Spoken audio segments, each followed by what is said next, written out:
Hi பா, எல்லாம் எப்படி இருக்கீங்க? இன்றைக்கி நம்ம ஷெரின் வீட்டு சாப்பாடில் காளான் வச்சு 2 ரைஸ் பண்ண போகிறோம். ரொம்ப சூப்பரான ஒன்று வந்து ஃப்ரைட் ரைஸ், இன்னொன்று வந்து நம்ம புலாவ் டைப்பில் ஒன்று பண்ண போகிறோம். ரெண்டுமே ஈஸியான இருக்கக்கூடியது தான். முதல் ரைஸ் வந்து ரொம்ப சிம்பிளாக இருக்கும். அதில் மசாலா எதுவுமே நம்ம சேர்த்துக்க மாட்டோம். நம்ம ரோட்டு கடைகள்லாம் காளான் ரைஸ் சாப்பிடுவோம் பார்த்திங்களா, அதே ஸ்டைலில் ரொம்ப டேஸ்டியாக செய்யக்கூடிய ஒரு ரைஸ்.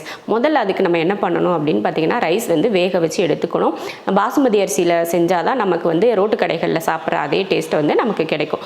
அதனால நான் வந்து பாசுமதி வந்து 20 நிமிஷம் கிட்ட ஊற வச்சுருக்கேன். அதை தான் இப்போ நம்ம வந்து வேக வைக்க போகிறோம். ஃப்ரைட் ரைஸ் பண்ணுறதுக்கு முன்னாடி முதல்ல அரிசி வேக வச்சு எடுத்துக்கலாம். ஒரு பாத்திரம், அகலமான பாத்திரத்தில் ஒரு 3 செம்பு அளவுக்கு தண்ணி ஊற்றிருக்கேன். தண்ணி ஊற்றி ஸ்டவ் ஆன் பண்ணிக்கலாம். நல்லா கொதிக்கட்டும். அதுக்கப்புறமா அரிசி சேர்த்துக்கலாம். தண்ணி கொதிக்க ஆரம்பிச்சிருச்சு. அதில் தேவையான உப்பு, 1 ஸ்பூன் அளவுக்கு எண்ணெய் ஊற்றிக்கோங்க. இப்போ ரைஸை சேர்த்துக்கலாம். 1 டம்ளர் பாஸ்மதி அரிசி ஒரு 20 நிமிஷமாக ஊற வச்சுருந்தேன், அதை சேர்த்துக்கிறேன். ஊற வைங்க, அப்போ தான் சாஃப்டாக இருக்கும். ஒரு 2லேருந்து 3 நிமிஷத்துக்கு வேகட்டும். அதுக்கப்புறம் பார்த்துக்கலாம். பாருங்கள், ரைஸ் வந்து சூப்பராக வெந்திருக்கு பாருங்கள். அவ்வளோதான். இப்போ அடுப்பை ஆஃப் பண்ணிவிட்டு வடித்து எடுத்துக்கலாம். இந்த டம்ளரில் 1 டம்ளர் பாஸ்மதி அரிசியை வேக வச்சு எடுத்தாச்சு. இப்போ தாளித்து விட்டுறலாம். ஸ்டவ் ஆன் பண்ணி பட்டர் சேர்த்துக்கலாம். பட்டர் இல்லைன்னா கூட பரவாயில்ல, எண்ணெய் கூட நீங்கள் சேர்த்துக்கோங்க. பட்டர் உருகினதுமே பூண்டு ஒரு 7-8 பூண்டு பல்ல பொடியாக கட் பண்ணியிருக்கேன், அதை சேர்த்துக்கலாம். ஒரே ஒரு பெரிய வெங்காயத்தை நீல வாக்கில் கட் பண்ணியிருக்கேன், அதையும் சேர்த்துக்கலாம்.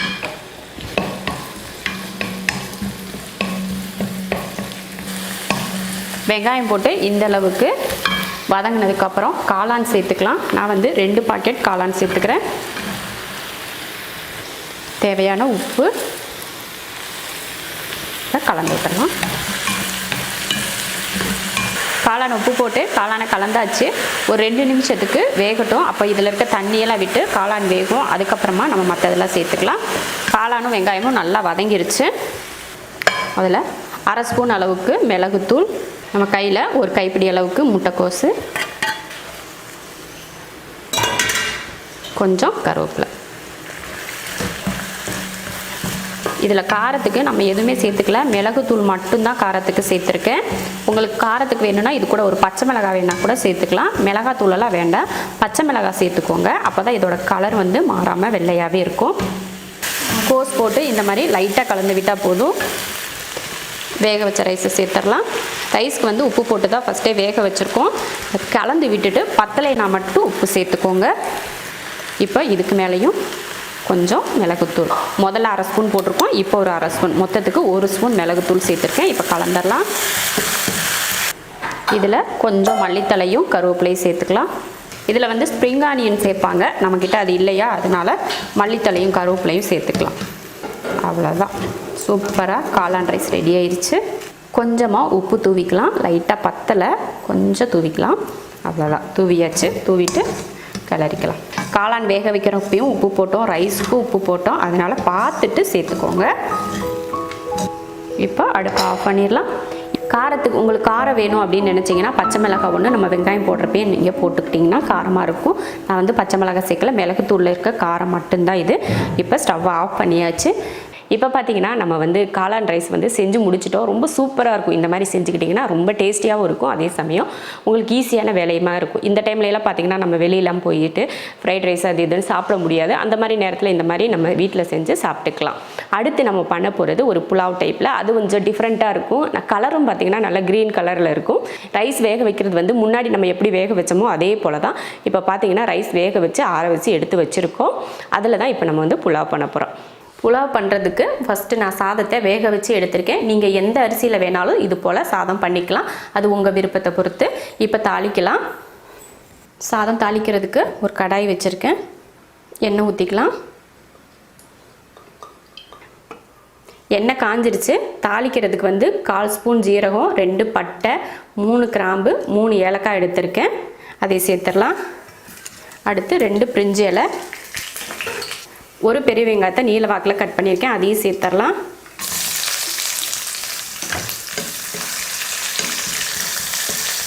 வெங்காயம் இந்த அளவுக்கு வதங்கினா போதும். இதில் நம்ம காளான் சேர்த்துக்கலாம். ஒரு பாக்கெட் காளானை இது போல் கட் பண்ணி எடுத்திருக்கேன். இப்போ அதை இதில் சேர்த்துக்கலாம்.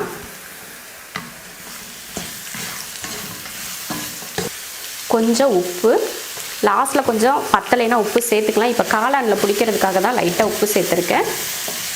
காளானில் தண்ணியெல்லாம் ஊற்றி வேக வைக்கக்கூடாது, அதுவே கொஞ்சம் நேரத்தில் தண்ணி விட்டு வேகும். உப்பு போட்டு கலந்து விட்டாச்சு. தண்ணி விட்டு வேகட்டும். நம்ம அதுக்குள்ளேயும் இதில் சேர்த்துக்கிறதுக்காக மசாலா அரைச்சிக்கலாம். அரைக்கிறதுக்கு எடுத்துக்கலாம். நம்ம கையில் ஒரு கைப்பிடி அளவுக்கு புதினா, நான் 1 டம்ளர் அரிசிக்கு தகுந்த மாதிரி தான் நான் சேர்த்துக்கிறேன். இதில் நம்ம கையில் ஒரு கைப்பிடி அளவுக்கு புதினா. நம்ம காரத்தை பொறுத்து மிளகாய் சேர்த்துக்கோங்க. நான் 4 பச்சை மிளகாய் சேர்த்துக்கிறேன். பூண்டுப்பல் ஒரு 6லேருந்து 7 பூண்டுப்பல் சேர்த்துக்கோங்க. அதே போல் இந்த மாதிரி சின்ன துண்டாக ஒரு இஞ்சி. எப்பயுமே பூண்டு அதிகமாக இருக்கணும், இஞ்சி கம்மியாக தான் இருக்கணும், அதனால தான் சின்ன துண்டாக எடுத்திருக்கேன். இதில் 1 ஸ்பூன் தயிர் சேர்த்துக்கலாம்.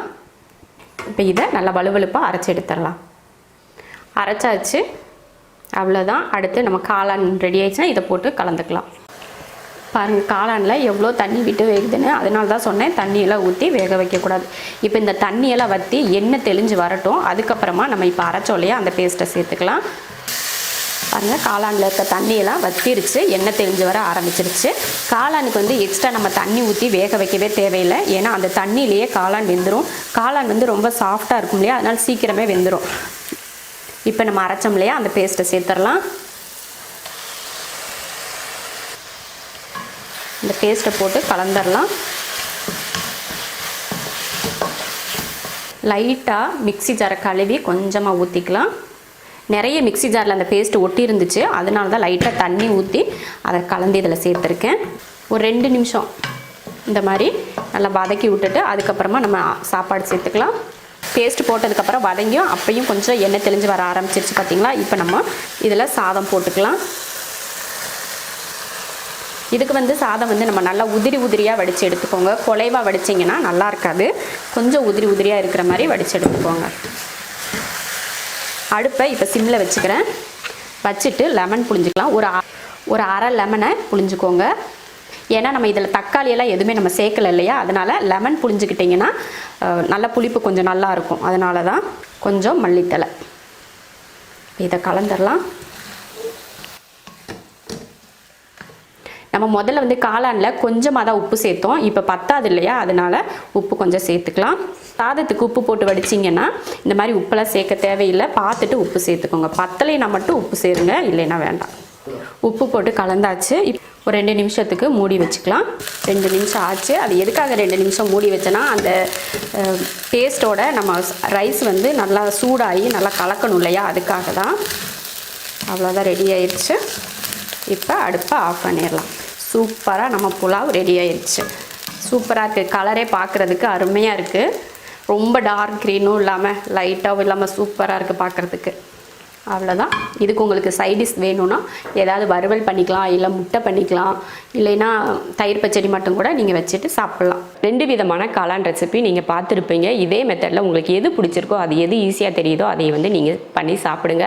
என்னை கேட்டால் 2மே ரொம்ப சூப்பரான ஒரு டேஸ்ட்டில் இருக்கும். அடிக்கடி நீங்கள் வந்து காளானில் ஏதாவது ரெசிபி பண்ணணும்னு யோசிப்பீங்க. அந்த டைமில் நமக்கு ஒரு யோசனையாக இருக்கும், என்னடா பண்ணுறது அப்படின்னு சொல்லிட்டு. அந்த மாதிரி நேரத்தில் இந்த மாதிரி ரைஸில் பண்ணிட்டீங்கன்னா நீங்கள் ஈவினிங் டைமில் கூட சாப்பிட்லாம், இல்லைன்னா டின்னராக சாப்பிட்லாம், இல்லைன்னா லஞ்சாக கூட சாப்பிட்லாம். ரொம்ப சூப்பராகவும் இருக்கும். உங்களுக்கு வேலையும் குழம்பு பொரியல் இதெல்லாம் வைக்கிற வேலையும் மிச்சமாகும். அதனால இந்த மாதிரி ஒரு நாள் செஞ்சு பார்த்துட்டு எப்படி இருக்குன்னு சொல்லிட்டு கமெண்ட்டில் சொல்லுங்கள். பிடிச்சிருந்தா லைக் பண்ணிவிட்டு ஷேர் பண்ணிவிட்டு நம்ம ஷெரின் வீட்டு சாப்பாடு சேனலை சப்ஸ்கிரைப் பண்ணி பக்கத்தில் இருக்க பெல் ஐக்கானை கிளிக் பண்ணி வச்சுக்கோங்க. இப்போ நம்ம சாப்பிட போகலாம்.